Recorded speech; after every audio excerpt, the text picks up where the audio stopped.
5 seconds to go.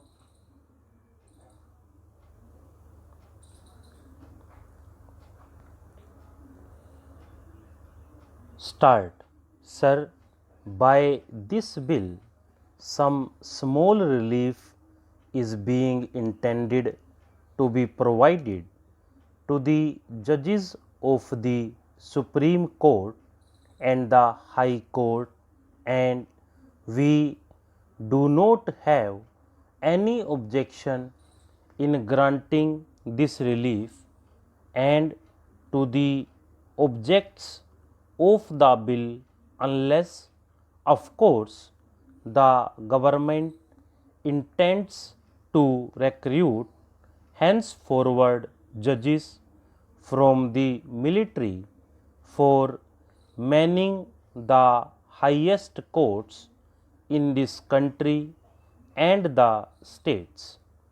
But, sir, what we object to is the method of piecemeal legislation on important matters like the salaries of judges. Sir, in matters like this, believe that the government should not, as it has become its habit, rely on ad hocism.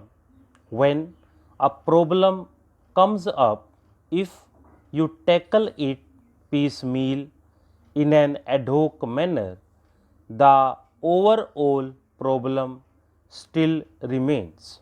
Sir, what we want is that in matters like this, after due deliberation and consultation with the concerned people, comprehensive legislative measures should be brought having inbuilt provisions for adjustment, taking into account the rise in the cost of living thanks to the economic policy.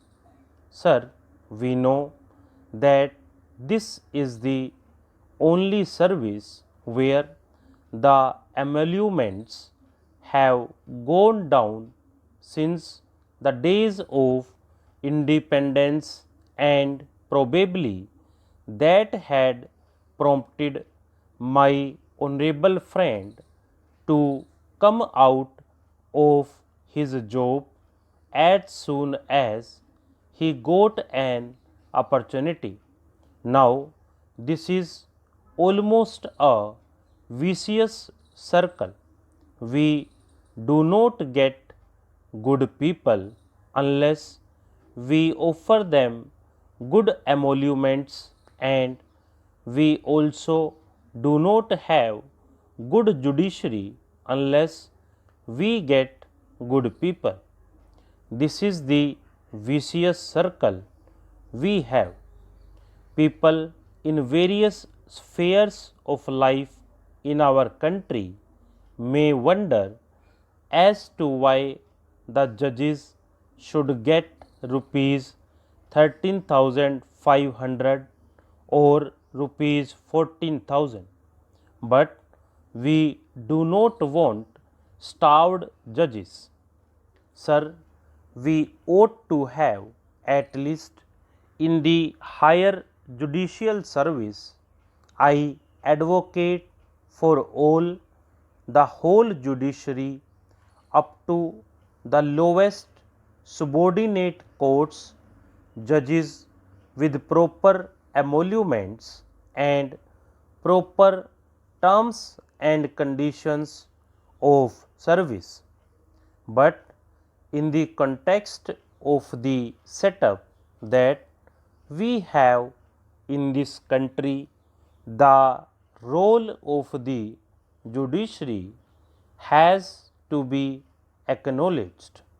We have no illusion that we cannot remove poverty from this country, nor can we usher in a welfare society only through the help of the judiciary.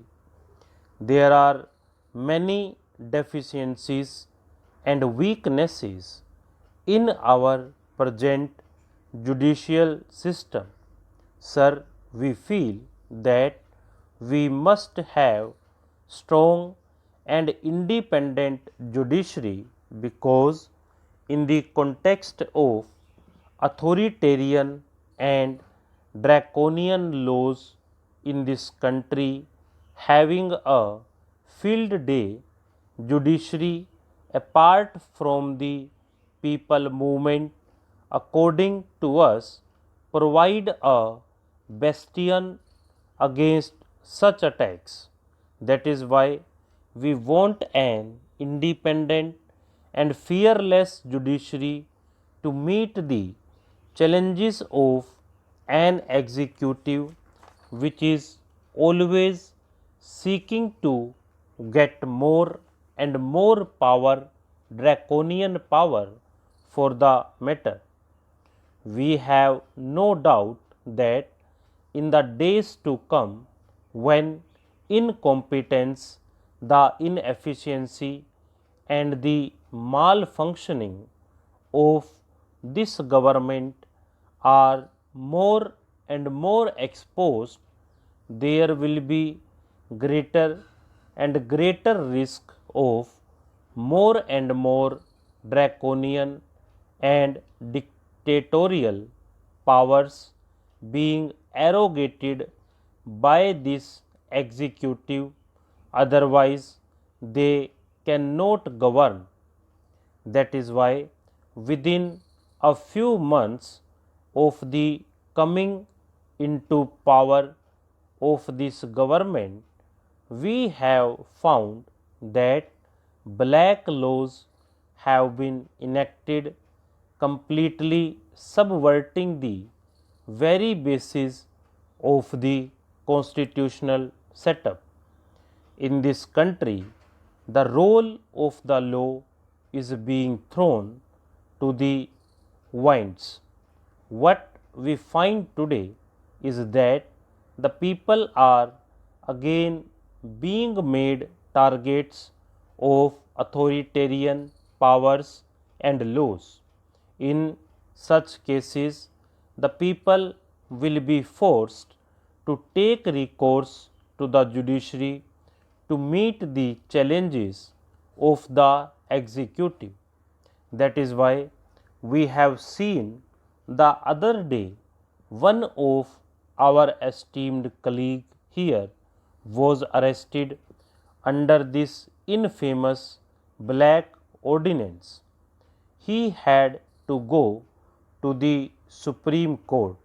When he went to the Supreme Court, his release order was made, but he has taken up the challenge before the Supreme Court, and now he has filed a petition.